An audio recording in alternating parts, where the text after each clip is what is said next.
Takula njiani pa program yathu ya Cruise 5 lero tikujeza ndi Major Mwelemba komanso ine dzina langa ndi Kim Kazembe. Okay. Ifeo takula njiani ndi mtima wathu onse kuno pa program yathu ya Cruise 5. Let's go kwambiri Kim. Yes. Okay, what inspired you to become a soldier? When I was growing up, yes, in the community in which I was living, there were a number of soldiers who were also living there. Yeah. And they were performing a number of duties, responsibilities. Yes. Some were also assisting people and conducting various operations. Yes. As soldiering is all about. Now, when I looked at them, there were people who were very disciplined. There were people who were very courageous.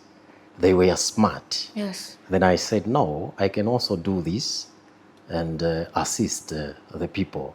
So I decided to join the military in order to be like them, to help in assisting the nation. Have you always wanted to be a soldier? No, as a child, I think there were a number of professions that I admired. I just wanted to do something which is quite exciting. But with the passage of time, I realized that I can get the excitement in the military. So this is why I decided to join the military and then help in bringing peace and security in the country. Do you know my dream job? I don't, but I can assume that you also want to become a soldier. That's just like very correct. Sure. So, do you have a role model?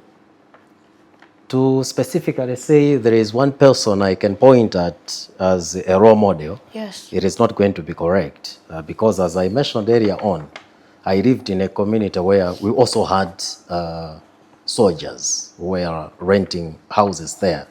When I looked at them, as I said, there were people who were very smart, very dedicated, very disciplined, and the way they were conducting themselves is something that inspired me quite much. Yes. And these are the people who inspired me. So they are like my role models. I don't know their names, they don't know me, but they inspired me to join the military through what they were doing in the society. So I heard that there's types of commanders, types of soldiers. What type of commander or soldier are you? Well, you heard there are various types of commanders and soldiers. Yep. But I think to say there are types of commanders and soldiers, it may not necessarily be correct. Soldiers are soldiers, but we have soldiers who perform various duties. Yes. We have soldiers who, after training, became riflemen. We have soldiers who, after training, became teachers. Yes. We have soldiers who are lawyers. We have doctors there. So to say there are various types of soldiers, not necessarily. We are all soldiers, but we perform different roles according to our expertise and our academic backgrounds. Okay. Why do you love your job? Wow, I love this job because one thing which is very important is the unity that is there amongst the soldiers, the teamwork. I have trained, I am working with people I trust, people who are like brothers and sisters to me. We train together, we eat together, and we serve the nation together. But another quite interesting thing about the military is that our job is not predictable. Oh. It's quite challenging. We really don't know what is going to happen tomorrow. Yes. And because of that lack of knowledge of what really is going to happen tomorrow, it helps you to be sharp. You always think of how you are going to manage particular situations that may arise unexpectedly. Yes. Okay. Mumalimba bwanje mtima ngati kuti malere vyanu sawa pakuti you can get killed or something. Ntchito ya usilikali ndi ntchito imene cholinga chake ndikuonesesa kuti mudziko muli bata ndi mtendere. Ife ntchito yathu ndikuteteza dziko. Ndeti maphunzitsidwa mmene tingalitetezere dziko lathu. Kodi tingapange chani? Tingagwiritse ntchito chani kuti tiliteteze dziko lathu? Aliyense pamene akukhala amadziwa kuti ilipo nthawi imene akhoza kufa. Yeah. Abalewo akudziwa inde ntchitoyo ili ndi chiopsezo chimenecho, koma timaphunzitsidwa kuyigwira ntchitoyo moyenera. Choncho si chinthu chimene chimawapasa chikhumudwitso kuti kapena izi zikhoza kuchitika, chifukwa ine ndimakhulupirira kuti zikhoza kunchitikira aliyense. Yes. Koma ngati asilikali timaphunzitsidwa kuti kodi ntchito yathu tigwire bwanji poonetsetsa kuti kukhale bata ndi mtendere. Okay, monga mmene manenera inuyo ndinu asilikali. Ndeno for example ine mubwa mavala uniform chonchi mwere, kodi ndi tsiku lina lililonse limene mavala uniform iyi? Sindinganene kuti ndi tsiku lililonse limene timavala uniform iyayi, chifukwa ilipo nthawi ina imene timakagwira ntchito zina zimene sizifuna kuti tivale chani, tivale uniform. Komanso ilipo nthawi ina imene ngati asilikali timatha kukhala kuti tikupuma, anzathu ena kugwira ntchito ife tikupuma, nthawi imene timatha kupanga relax ndi kuvala zovala zathu zina osati uniform. Okay, ndeno inuyo ndinu asilikali, ndiye ngati kuti sinapheko munthu muja ndafotokozera ntchito ya usilikali ndi ntchito yoteteza dziko. Yes. Kuonetsetsa kuti mu dziko muli bata ndi mtendere. Ntchito ya usilikali si ntchito yopha anthu. Ndi ntchito yoonetsetsa kuti kuli bata ndi mtendere. Kodi ku barracks mumachita chiyani? Ku barracks kumachitika zambiri. Ku barracks ndi kumene kuli ma office agulu la asilikali ankhondo, ndi kumene timapangira ma training athu, ndi kumene kumachitikira chikonzero ma plan kuti kodi ntchito yathu tigwira bwanji. Komanso kupatula pamenepo ku barracks ndi kumene so kumakhala nyumba za asilikali, timakhala ndi mabanja athu ku barracks komweko. So what should I do to me to become a soldier? That's a very good ambition, and I would encourage you to do that, to become one of us and save our nation. But there are 3 important things that I can mention for you to become a soldier. Looking at your age, the most important thing as it is now is for you to concentrate on your studies.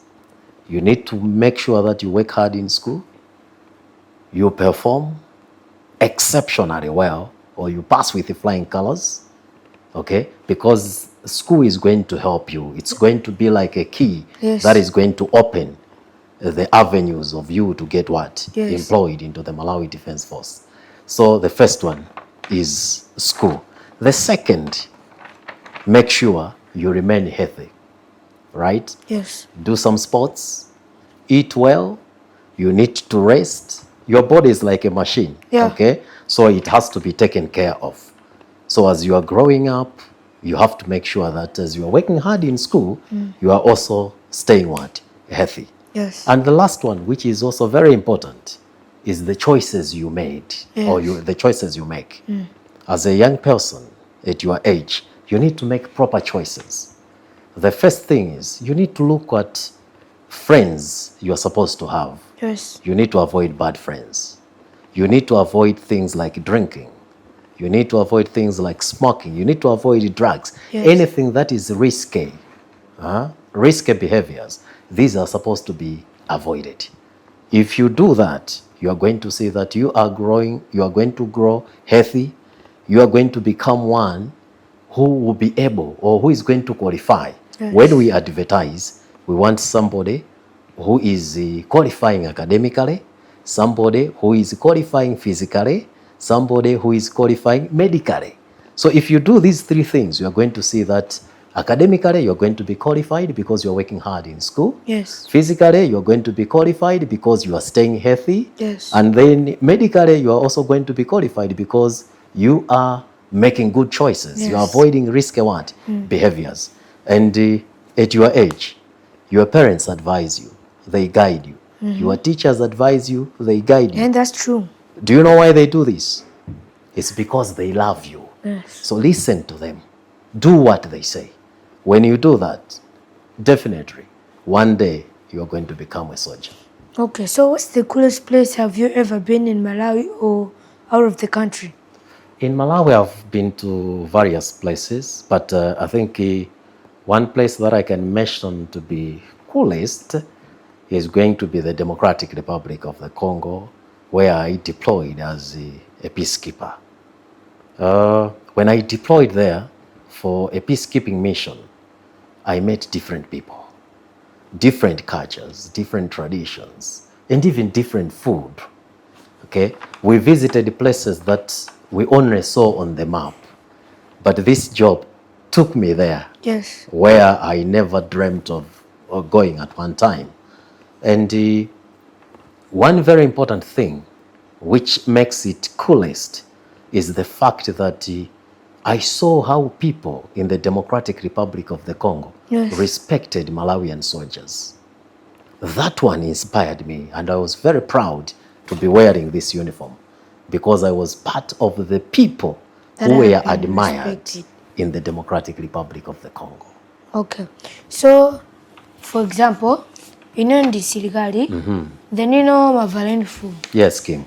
So, ngati kuti mupange communicate ndi anthu akutali kutali, kuti muve kuti news zuri bwanji kapena uku kwachitika chakuti. Mapanga bwanji communicate kuti muyankhulane nda auku kapena muve zoti kandi madera osiyana machitika chakuti kapena anthu amenyana kapena anthu arani. Pali njira zosiyana. Njira imodzi yoyamba ndi yomwe imene tikupangayi. Tikupanga nawe Cruise 5 ukufuna kudziwa zimene zimachitika pokhala ngati msilikali. So kuzera mu maprogramu ngati amenewa anthu akhozanso kuziwa zimene zikuchitika. Komanso Zodiac Broadcasting Station mukuziwa imalengeza.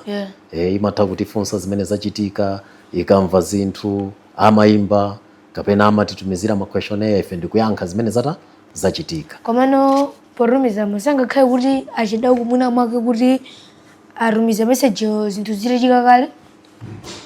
Message akhoza kutumiza zinthu zitachitika kale, chifukwa cholinga chotumiza message sikunena kuti azilepherese zinthu zija kuchitika, koma kumakhala kuti kufuna kudziwa kuti cheni chachitika ndi chani, kutiso anthu adziwe zoona zenizeni. Ndikufunsa kuja ayimba foni kayikhala njira yanji, koma cholinga chimakhala kufuna kudziwa kuti cheni chimene chachitika ndi chani, kuti anthu aziwe zoona.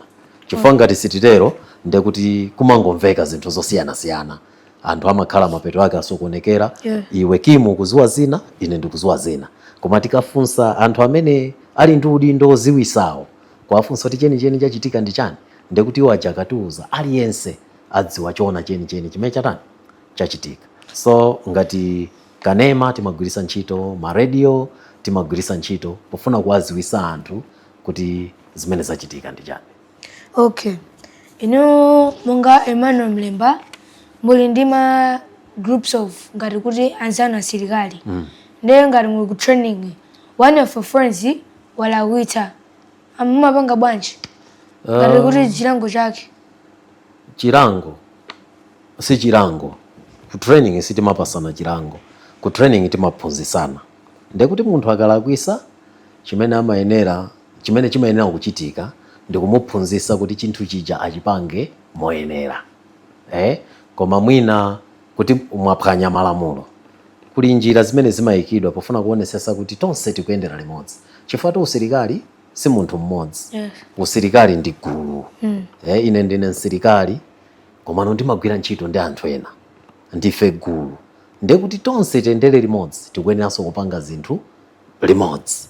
Ndiye ngati wina akupanga zosiyana ndi mmene zikuyenera kupangikira, amathandizidwa kupanga zinthu zomuyenera.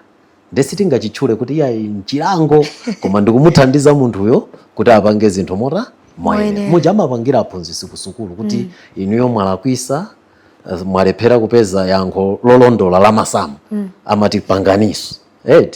Cholinga chimakhala kuti upange zinthu zomotani moyenera. Koma mwina tikakhala timati anti-punishment, akundilanga. No, the intention is you need to do the things correctly. Okay. Ndiyeno inuyo ngati kuti nava zoti asilikali amakhala ndi pressure kwambiri zoti ino ndakupura inuyo. Simachedwa ngati kuti ndino high self esteem, ngati simachedwa kuti kukwiya kapena kututsa furu kumombera. Nanga mafamily zanu zimakhala bwanji ka zambanje mavura kapena china chake mwana wakuphuwani. Mazipanga control nokha bwanji. Chinthu choyambatu chimene ukuyenera kudziwa Kimu, usilikali mmene iwe wafotokozera ndi mmene anthu ena amauonera kuti msilikali amakhala wopsa mtima, amakhala very violent, koma usilikali umatiphunzitsa kukhala anthu opanga avoid zimenezi. Yes. Usilikali umatiphunzitsa kukhala anthu a discipline. Msilikali ndi munthu amene akamapanga ziganizo zake amakhala walingalira kaye kuti kodi ndikapanga ichi chotsatira chake chikhala chani, choyenera kupanga munyengo iyi chikuyenera kukhala chani. Nde ukhoza kudabwa ntakuza kuti asilikali, chifukwa asilikali tilipo ife azibambo tiliso ndi azimayi. Asilikali ndi anthu amene akupanga manage mabanja awo bwino kwambiri chifukwa cha training imene timalandira. Training imene imatiphunzitsa kudekha, training imene imatiphunzitsa kukhala anthu ofasa, osunga mwambo, ofunisisa kuona kuti chimene tikuchita ndi chinthu cholondola. Nde ana mabanja timakhala nawo bwinobwino, ndife abambo abwinobwino aliko amayiso abwinobwino kupatulapo kukhala kuti ndi msilikali. Yes. Komano ino muli ngati kuti muli anthu amatotrainera pamadzi ya nthaka ya mmalengalenga, ino ngati silikali imatrainera apa chani? Malawi Defense Force tili magawo angapo. Malawi Defense Force ndiye kuti ndi tinena kuti ndi kholo ndi mayi, nde ali ndi ana amene ndi Air Force, ali ndi ana amene ndi Army, ali ndi ana amene ndi Navy, ali ndi ana amene sotimati National Service. Nde asilikali amene amamenya nkhondo ya pamtunda amakhala ku Army. Asilikali amene amamenya nkhondo ya mlengalenga ndi aku Air Force. Asilikali amene amamenya nkhondo ya pamadzi amenewo ndi aku Navy. Ndeti ndi gulu la asilikali limene limathandiza mu production, kupanga zinthu zimene zimafunikira kwambiri pa ntchito ya usilikali kuma gulu atatu awawa, ku Army, ku Air Force, ku Navy, amenewo ndi a National Service.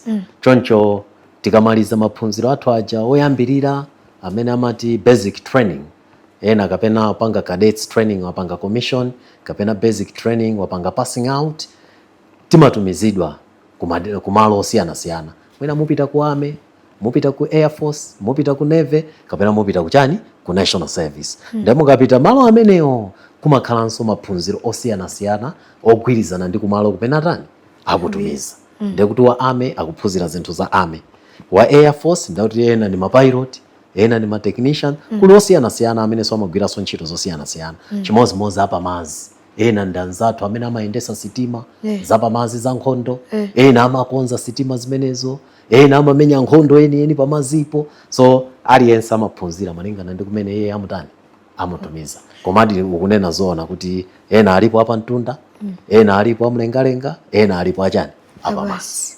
Okay.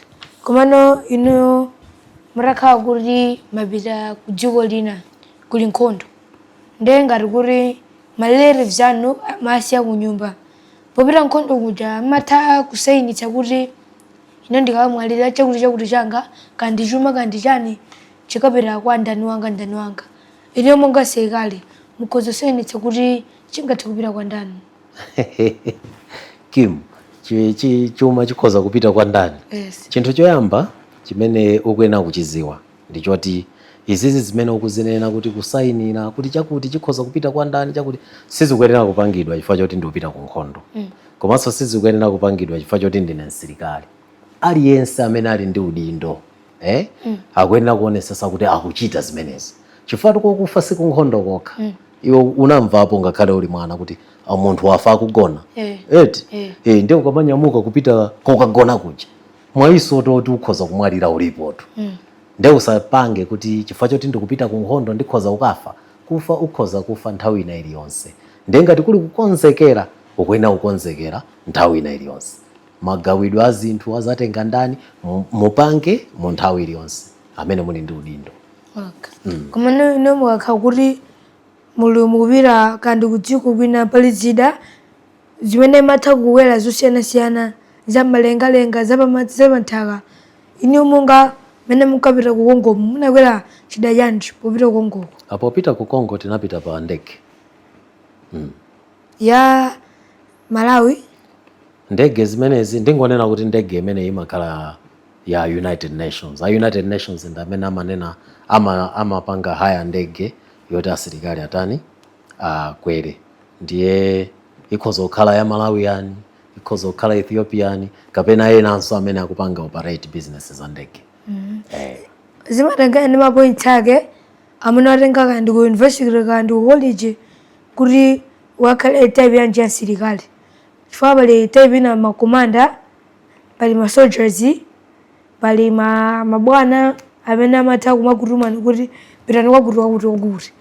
Nde monga ino asilikali mumapeza mapoint akuti kapena nilo ni batebu yako kuti uyatsikhala mapoint akuti apite ku ntchito iyi. Wafotokoza bwino. Nchifukwa yake pa Japan nanena ati iwewe ukuonekadi kuti ukhala msilikali. Ukutha kudziwa kuti makategorize amene alipo ndi tili ndi mabwana, tili ndi awa. Chimene chimachitika kuti munthu ulowe ntchito ya usilikali. Chinthu choyamba pakadali pano ndichonena kuti ngati munthu akutengedwa kuti akalowa ntchito ya usilikali imene timati ngati basic recruit, ameneyo amafunika kukhala ndi Malawi School Certificate of Education. Chinthu choyamba ndi chimenecho. Nchifukwa chake pa Japan ndinafotokoza kuti iwewe unena kuti ufuna usilikali, ndi chinthu choyamba ulimbikire school. Ulimbikire school kuti certificate imeneyo ukhale nayo. Fanga di certificate imeneyo ulibe ndi kuti sulowa, sukupanga qualify. Nde Malawi School Certificate of Education ija anthu amakhoza imakhala ya quality yosiyana-siyana. Ena makhala ndi mapoints abwino, ena sakhala ndi mapoints abwino. Komano nanenanso kuti kupatula pamenepo ndi kuti munthu akuyenera kukhala physically fit. Munthu akuyenera kukhala medically fit. Komanso tikamatulusa advert yathu timanena kuti munthu yakhale wa zaka zingati. Timayamba kayonena kuti munthu yakhale Malawi, akhale wa zaka za pakati pa 18 ndi 24. Akhale ndi certificate ya MSCE, akhale ndi height akhale okuti sali pa banja, akhale okuti ali physically and medically fit. Ndiye kuti certificate ija ndi chinthu chimodzi chimene chikungokuthandizira kuti uthe kulowa ntchito imeneyi. Koma ukhoza kukhala ndi certificate ya 12 points for example, koma mupita kuchako tikakupezana kuti simuli physically fit, ndiye kuti sitinena kuti chifukwa choti muli ndi 12 points tikutengani. Ndiye kuti mwina wina wa 16 points akhoza kutengedwa chifukwa choti ali physically fit, ali medically fit. So zonsezi mafactors onsewa amathandizira kuti munthu ulowe ntchito imeneyi. Ndiye ndizoona certificate imene ukhala ya quality yabwino, komanso mafactors zinazinso tisaziwale chifukwa zimathandizira kwambiri pamene msilikali akupanga training yake yoyamba. Imeyo ni mafotokoza ndi basic training. Imene anthu aja akamaliza maphunziro awo amazakhala timati ma private soldiers. Training imene amapanga miyezi 6. Ndiye pali officer cadet. Officer cadet amafunika kukhala graduate. Munthu amene ali ndi first degree. Ndiye amakhala officer cadet. Nayenso ali ndi zomuyenereza zimene ndafotokoza zija physically fit, medically fit, zonse zija. Kungoti difference sopano wina uja ali ndi Malawi School Certificate of Education, pamene uyo afunika akhale ndi first degree. Ndiye akatengedwa ngati officer cadet, training imeneyi imatenga 18 months, 1.5 years. Ali ku training, pamene wina uja amakhala 6 months. So maphunziro ndofunika. Malowedwe anthu amalowa kutengera kuti okay wa MSCE uja ndiye kuti ndi regular soldier, pamene uyo amene ali ndi first degree ndiye kuti akulowa ngati officer cadet. Kodi ngati kuti mapita ku nkhondo nde kongoyitika emergency nzidzidzi, kaya anthu mukuphedwa, kaya anthu mukutani, kaya anthu ena vulala, kodi palibe ngati kuti ma doctors amene amatha kukhala kugula masilikaliyo khala doctor komanso khala msilikali, chifukwa ndiona ngati ndi mulandu. Chifukwa for example ino muli silikali komanso doctor, ndiye mapita kunja ku dziko makamenya nkhondo, ndiye mungomva emergency yadzidzidzi kaya ku Malawi kumene muli ku Congo, ndiye mufunikire inu, ndiye mukhoza kupanga bwanji pamene popo? Mukufotokoza kwanga poyamba ngati ukukumbukira bwino ndinanena kuti utandifunsa kuti ku barracks kuja kumachitika chani. Nakambapo kuti kumene kuja kuli maloya, kumene kuja kuli madokta kuli anthu amene amagwira ntchito zosiyana-siyana kupatulapo kukhala chani msilikali. Moti iweyonso mmene ukupangira aspire kuzakhala msilikali ukhoza umaliza skulu yakoyo kupanga graduate kukhala lawyer uzalowabe cha usilikali, ukhoza kukhala doctor uzalowabe chani usilikali. Ndiye tikamapanga deploy tikamapita m'mayiko akunja ukagwira ntchito zathu ngati gulu la asilikali pamakhalanso kuti pa gulupo tili nawonso chani madokotala. Komanso kuti madokotala amene tapita nawo aja ndiye kuti tikapita nawo mbuyo muno tasiya gap pali ndondomeko zimene zimayikidwa kuonesesa kuti pamene awo akupita kumbuyo kuno ntchito imeneyi angathe kugwira ni ndani. Ndese pakhala gap yonena kuti pakana tingafika kuti amene azibwerako kuno kuli chakuti yayi tilipo okwana, maloya okwana, madokotala okwana, kaya ndi ntchito ina iliyonse ma tradesmen aliko, tili ndi ma electricians, tili ndi ma plumber, tili ndi ma mechanics, all these are there. Kukoma ndi ndani ndi asilikali. Choncho tikapanga deploy kupatulapo ntchito imene amagwira ngati asilikali amagwiranso ntchito zinasi. Friende tikuthokozani mnali ndife Kim Kazembe, mnabwera kuno mwachiza ndife tasangalala ko basi. Komanso the best part of my cruise 5 is that kuti ndamva zambiri zausilikali. Inenso tu Kim ndasangalala kwambiri. Komanso chinthu chimodzi muja tauzirana muja tifata kugwirizana atu apapa tagwirizana kuti niwe Hakim Kazembe mujoina usilikali koma mutapanga zitatu zija ndanena zija ndi pamene mukunyamuka pamene mukupanga maphunziro ndi china chilichonse zitatu zimeja tizizikumbukira chifefe tizikudikirani kuti muzatithandiza kugwira ntchito ya usilikali. Ndithu awa ndiye mathero athu a program ya Cruise 5 nayi ndine host one Kim Kazembe komanso Major Emmanuel Kelvin Mlimba in the Malawi Defense Force.